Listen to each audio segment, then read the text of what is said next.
हा घ्या चहा तुमचा. थँक्यू. अरे बापरे, काय वाचताय? शांता शेळकेंचा कथासंग्रह आहे. अनुबंध.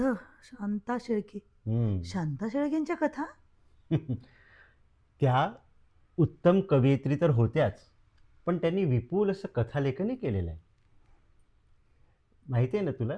अरे हो, त्यांचं अतिशय सुंदर गाणं मला खूप आवडतं. फुलले रे क्षण माझे फुलले रे. अगं तेवढंच कशाला, मेहंदीच्या पानावर, येस येस. जीवलगा राहिलेले घर दूर माझे, ही वाट दूर जाते, किंवा कोळी गीत वल्लवरे नखवा, गणपतीचं गीत हो येस. गणराज गणी रंगत, कितीतरी सहज सुंदर सोपी गाणी त्यांनी लिहिली आहे. पण तुला माहिती आहे का, त्यांची गाणी जशी सहज सुंदर सोपी होती ना, तशाच त्यांच्या कथा पण आहेत. आणि त्यांच्या कथेतली पात्र ही अगदी सर्वसामान्य, म्हणजे आपल्या अवतीभोवती वावरणारी अशी आहे. आणि कधी कधी तर वाटतं, अरे ही तर आपल्याच घरातली आपल्याचसारखी सामान्य माणसं आहेत. आणि त्यांच्या अच्छा अच्छा. कथेचा विषय पण अगदी घरगुती, म्हणजे घराघरातून घडणाऱ्या घटना, किंवा संबंध, अच्छा अच्छा. नातेसंबंध, एकमेकांबद्दलचा राग, द्वेष, प्रेम इतक्या सहजतेने त्या लिहितात की त्या सगळ्या कथा आपल्याशा वाटतात. आपण एक काम करू, हं. त्यांच्या याच संग्रहातली एखादी कथा वाचूया का? अरे वा, चालेल, हं, मला आनंद होईल. चला. चालेल, वाचूया. यांच्याच कथासंग्रहातली ही सावल्या नावाची कथा आपण वाचूया. घराच्या दगडी पायऱ्यांवर तात्यांची जाड कोल्हापुरी पायतणी वाजली, तेव्हा हातातले काम बाजूला टाकून जीजी स्वयंपाकघरातून लगबगीने बाहेर आली. ती येईतो तात्या घराच्या पायऱ्या चढून बाहेरच्या सोप्यात आले होते. बाहेर वैशाखातले ऐन दुपारचे ऊन आभाळातून ओतत होते. त्या रणरणत्या उन्हातून आतल्या थंड सावलीत येताच तात्यांच्या डोळ्यापुढे अंधारी आल्यासारखी झाली. 2 क्षण त्यांना काही धड दिसेना. आधारासाठी ते जवळच्या भिंतीला टेकले. जीजीने त्यांना त्या अवस्थेत पाहिले, मात्र तिच्या काळजाचा एक ठोका चुकला. तिने पुढे होऊन तात्यांचा हात धरला. आधार देत त्यांना सोप्यावरच्या गादीवर आणून तक्क्याला टेकून बसवले आणि ती स्वयंपाकघरातून पाणी आणण्यासाठी धावली. तांब्याचा लखलखीत गडवा पाण्याने भरून तो तिनं तात्यांच्या हाती आणून दिला. एव्हाना तात्या काहीसे सावरले होते. जीजीने गडवा त्यांच्या हातात दिला तेव्हा गडव्यातल्या पाण्याआधी गडव्याच्या थंडगार निर्मळ स्पर्शानेच त्यांचा निम्मा शिणभाग ओसरला. डोक्यावरची काळी टोपी काढून त्यांनी ती बाजूला टाकली. कपाळावर टोपीच्या कडेला लालसर कच उमटला होता. माथ्यावरचे टक्कल, मानेवरचे थोडेसे करडे केस घामाने भिजून गेले होते. मूळच्या गोऱ्या, पण आता वयोमानाने काळवंडलेल्या कपाळावर, चेहऱ्यावर घामाची कणी फुटली होती आणि डोळे रक्ताळल्यासारखे लाल दिसत होते. टोपी काढल्यावर तात्यांनी गडव्यातले पाणी डाव्या हातावर ओतून घेतले आणि जरा बाजूला तोंड वळवून ते पाणी त्यांनी चपचपा टकलावर, तोंडावर, मानेवर मारले. गार पाण्याच्या स्पर्शाने त्यांना थंडोसा आला. उन्हाने तळावलेल्या डोळ्यांना आतून थंडगार वाटले. जीजीने खुंटीवरचा पंच ओढून तो त्यांच्या हाती दिला. तात्यांनी मस्तक, तोंड, गळा, मान पंचाने पुसून काढली आणि मग गडवा उचलून तोंडाला लावला. पाणी पिताना घटघट असा आवाज करीत त्यांनी गडवा बाजूला ठेवला आणि इतक्या वेळात आता प्रथमच जीजीकडे पाहून ते किंचितसे हसले. तात्या हसले, पण जीजीला हसू आले नाही. ती तशीच तात्यांकडे रोखून बघत राहिली. तिच्या नजरेत राग, चीड, करुणा, सहानुभूती अशा अनेक भावनांचे मिश्रण झाले होते. तात्यांना झणझणीत असे काहीतरी बोलण्यासाठी तिची जीभ शिवशिवत होती. पण तिने प्रयत्नपूर्वक मन आवरले आणि शांतपणे ती म्हणाली, बाहेर ऊन मरणाचं पडले, गेला होता तरी कुठं असल्या उन्हात. तात्यांचा चेहरा ओशाळवाण्या हसण्याने विचित्र दिसू लागला. काय बोलावे हे त्यांना कळेना. मग बळेच हसून ते म्हणाले, पोस्टात गेलो होतो. पण एवढ्या उन्हात पोस्टात जाण्यावाचून अडलंच काय होतं म्हणजे? जिजी रागाने म्हणाली. असा काय महत्वाचा पत्रव्यवहार खोळंबला होता? आणि असतं तसंच महत्वाचं पत्र तर दुपारपर्यंत ते पोस्टपणनी घरी आणून दिलंच असतं ना. पत्र आपलं नव्हतं ग यायचं, हं. तात्या म्हणाले. अगं, नानांच्या सुभद्रेला परवा पुण्याची मंडळी बघायला आली होती ना. गेल्यावर 4-1 दिवसात आपला काय तो निर्णय कळवतो, असं म्हटलं होतं त्यांनी. ते गेल्याला बघ आता गुरुवार, शुक्रवार, शनिवार, रविवार आणि आज सोमवार. हो, 5 दिवस झाले. त्यांचं काही पत्र आलं तर बघावं आणि सुभी त्यांना पसंत पडली असेल तर नानांकडे जाऊन त्यांना ती आनंदाची बातमी द्यावी म्हणून पोस्टात गेलो होतो. हं. मग कळलं काय? आलं पत्र? केली त्या लोकांनी सुभीला पसंत? जिजीने उपरोधाने विचारले. कुठलं काय ग, नानांचं काही टपालच नव्हतं आज. मला वाटतं त्यांना पोर पसंत नसावी. कार्टीचं बाशिंग बळच खडतर, दुसरं काय. तात्या हताशपणे म्हणाले आणि त्यांनी पुन्हा एकवार गळ्याचा घाम पुसला. जिजी तात्यांकडे टक लावून बघत राहिली. त्यांचे मळकट धोतर, मळकट सदरा, कपाळावर पडलेला टोपीचा लालसर कच, थकलेला देह आणि चेहऱ्यावर दाटलेला शीण पाहून एकदम तिला गलबलून आले. तिला खूप काही बोलावसे वाटले, पण ही बोलण्याची वेळ नव्हती. बोलून काही उपयोगी नव्हता. मग ती इतकंच म्हणाली, नसत्या उचापती करू नका. लष्कराच्या भाकरी भाजू नका म्हणून 50 वेळा सांगितलं तरी ऐकत नाही. हे वय आहे का आता भर उन्हात असे हेलपाटे घालायचं? कुठले कोण भाऊ नि कुठले पुतणे नि कुठल्या पुतण्या? नानांच्या घरात 10 माणसं आहेत. 2 तरणे-ताठे मुलगे आहेत. त्यांना नाही आज कशाची? नि तुम्ही कशाला शिंटा उगाच? अगं पण पुरे, काही सांगू नका आणि काही बोलू नका. आता जेवायला चला आधी. रोज असा उशीर करता आणि मग मला त्याचा त्रास होतो. तात्यांचा चेहरा एकदम अपराधी दिसू लागला. जमिनीला हाताचा रेटा देऊन लगबगीने उठत ते म्हणाले, खरंच ते माझ्या लक्षातच आलं नाही बरं का. चल, घे बरं ताटं वाढून. हा, आलोच मी.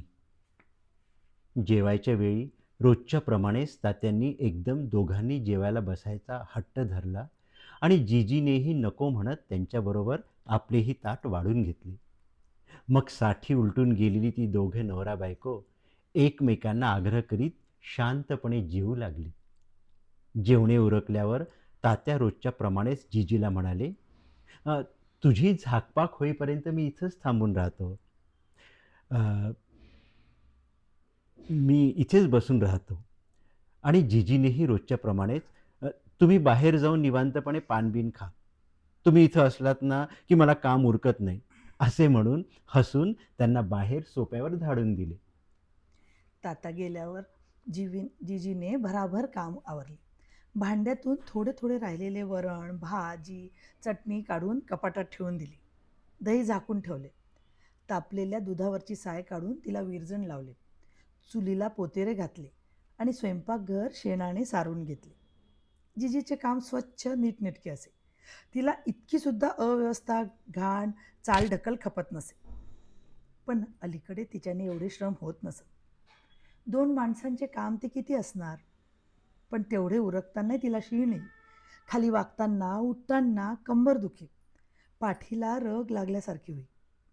तरीही ती काम रेटायची. आता स्वयंपाकघर सारवताना तिच्या मनात आले, थोरला आत्माराम जगता वाचता तर आज तो 35 वर्षाचा असता. घरात लेकरूवाळी सून असती. मग आपण अशी कशी झाकपाक केली असती का? छे, सुनेने राजा राणीप्रमाणे आपणा दोघांना एका पंक्तीला जेवायला वाढले असते.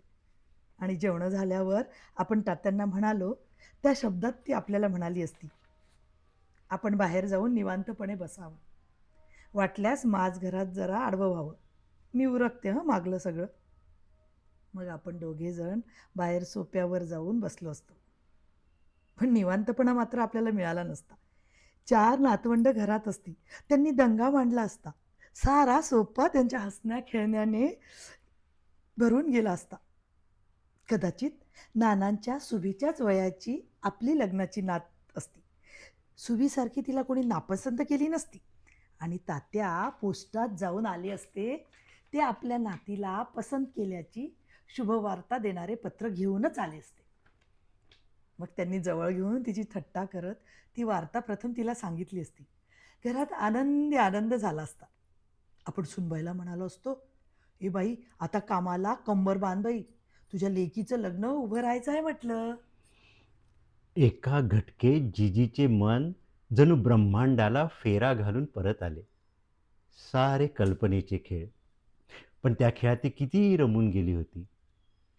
आता चित्रातला प्रत्येक रंग, प्रत्येक रेषा तिला अगदी खरीखुरी वाटली होती. पण आता ती भानावर आली. गेल्या 30-35 वर्षातला आपला संसार तिच्या डोळ्यांपुढे क्षणार्धात फिरून गेला.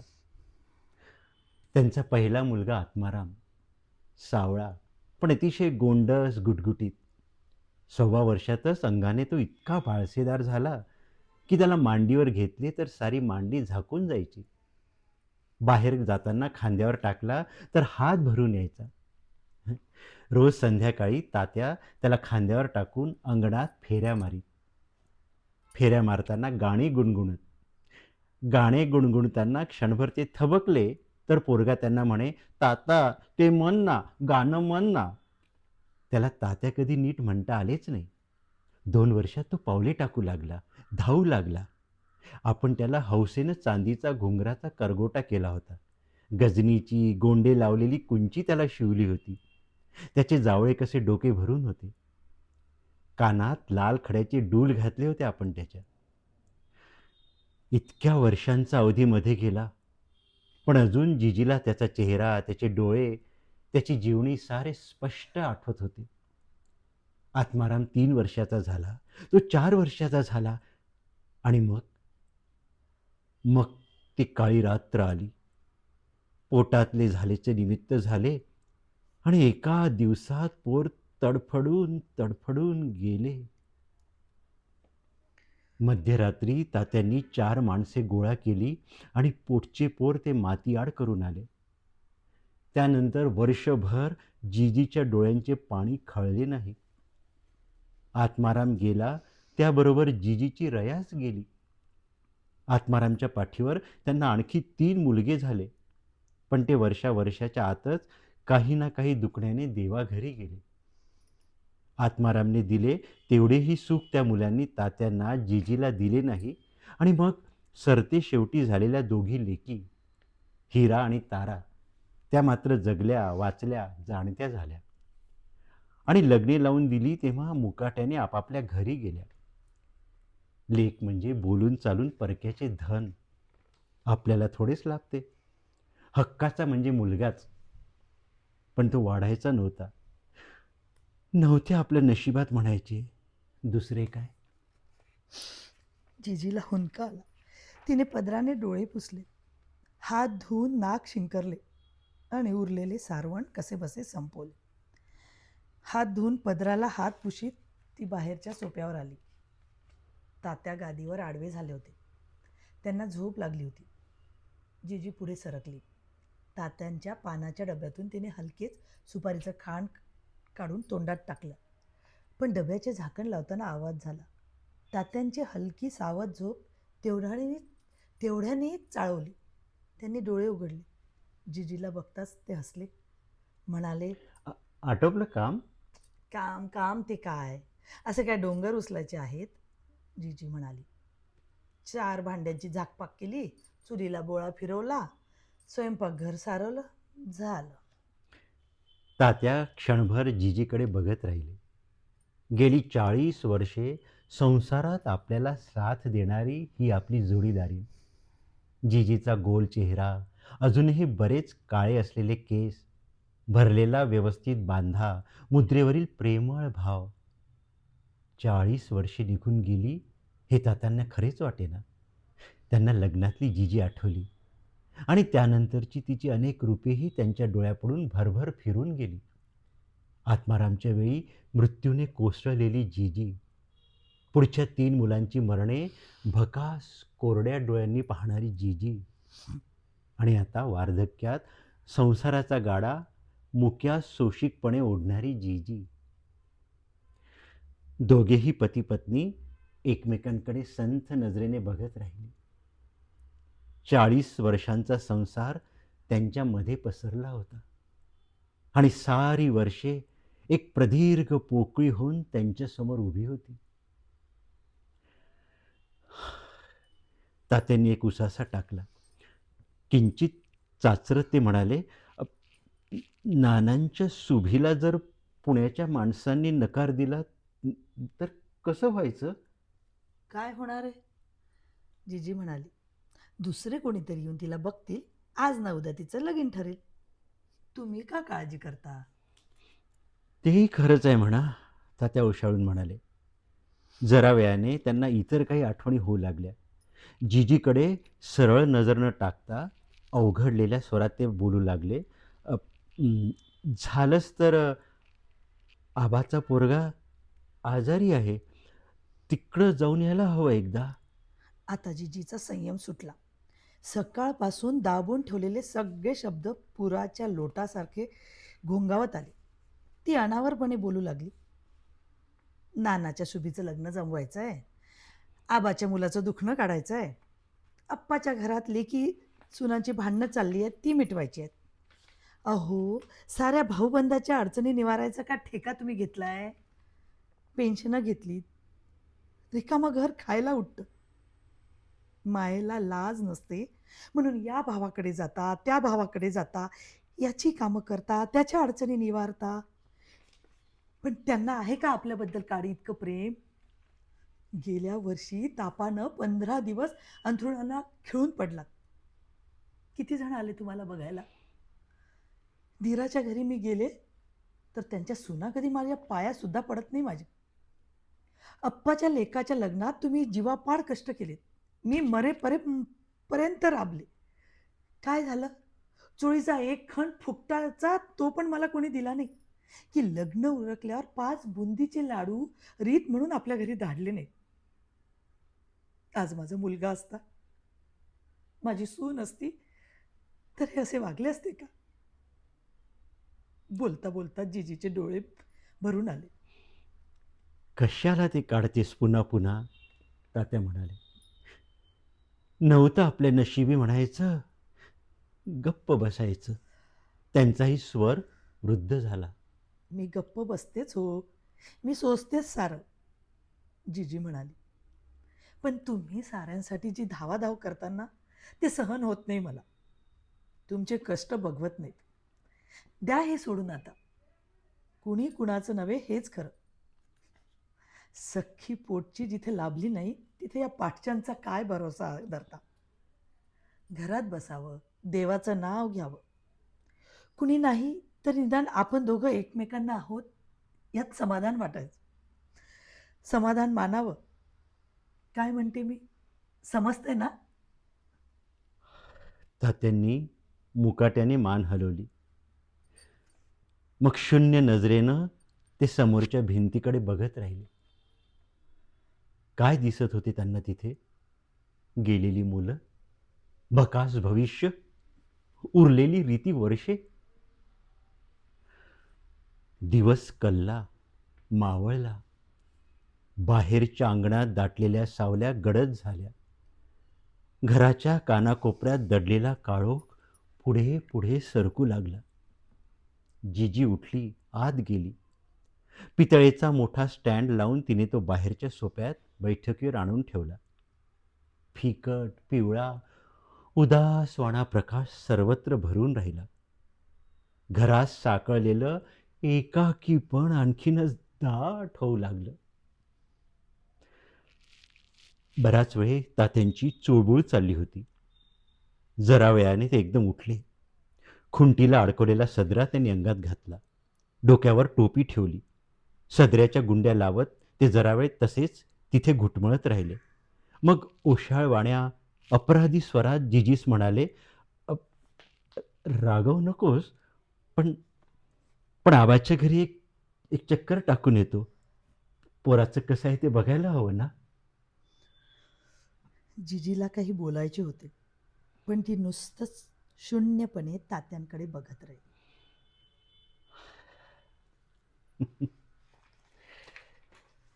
अगदी निशब्द झालं नाही. भावभावनांचा खेळ आणि जवळपास प्रत्येक घरातलीच ही कथा नाही का. हो, सगळीकडे हेच चाललंय. हम्म, खेड्यात काय, शहरात काय, सगळीकडे मातीच्या चुली. बरोबर. म्हणूनच तर त्यांच्या कथा अगदी हृदयस्पर्शी असतात, इथे भिडतात नाही का. पण आपल्याला ही कथा आवडली, आपल्याला भिडली मनाला. पण तुम्हाला आवडली का?